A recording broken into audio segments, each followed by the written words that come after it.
السلام علیکم ورحمۃ اللہ وبرکاتہ. محترم سامعینو، زه یو پیر ستاسو د وړاندې بیا حاضر یم د یو بهترینې وظیفې سره. ډېره اسانه او مختصره وظیفه ده. دا مختصره او اسانه وظیفه دا د هغه چا دپاره ده څوک چې جایز محبت حاصلول غواړي.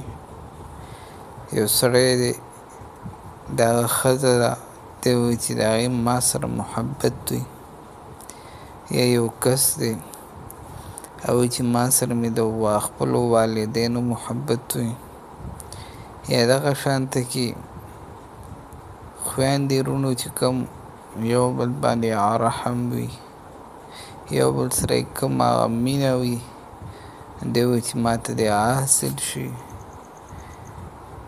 یا نور رشته دار چې د هغوی په منځ کې د کومه د رشته دارۍ هغه مینه محبت وي چې هغه ما ته حاصل شي، نو هغوی دپاره دا بهترین عمل دی. دا عمل دا چې تاسو وکئ نو الله رب العزت به تاسو ته هغه جایز محبت هغه نصیب کړي. وظیفه څه ده؟ وظیفه ډېره اسانه مختصره وظیفه د بسم الله الرحمن الرحیم ده. کې به یې څنګه، په څه طریقه سره به یې کې؟ طریقه دا ده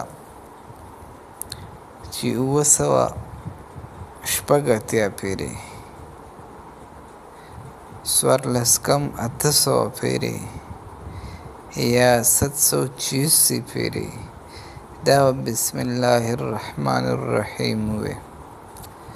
د دې نه مخکې وروستو 11 پیرې درود شریف به ووایي، او دا به په اوبو باندې یا په بل څه باندې هغه دم کړي، او د چا سره چې محبت حاصلول غواړي نو په هغه باندې به وڅکي، نو هغه به د دې وظیفې په برکت سره هغه تاسو سره محبت شروع کړي.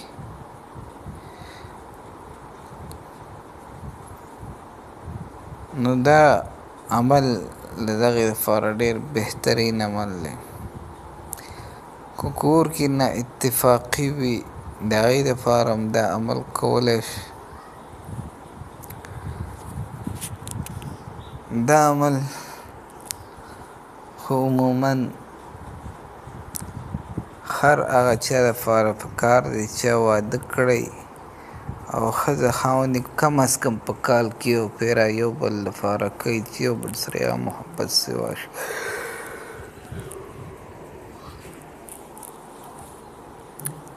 دغه رنګې کور کې نور خویندې وروڼه مور پلار هغوی دپاره هم دا عمل کولی شي. نو دا ډېر بهترین عمل دی جایز محبت حاصلولو لپاره. نو دا به څنګه کې 786 پیرې به بسم الله الرحمن الرحیم وي، او مخکې وروسته به 11 پیرې درود شریف وي، په اوبو په پیو یا په ګوړه یا په بس داسې څه به یې دم کړي، هغه به په خپل چا سره چې محبت قایمول غواړي په هغه باندې وخوري یا به یې پرې وڅکي، نو په هغې سره به ستاسو هغه محبت قایم او دایم شي. نو دا ډېره بهترین او اسانه وظیفه ده. تاسو کې چا هم ضرورت وي نو په دې باندې عمل وکړئ. الله رب العزت به تاسو ته خپل جایز محبت هغه د دې وظیفې په برکت سره هغه نصیب کړي.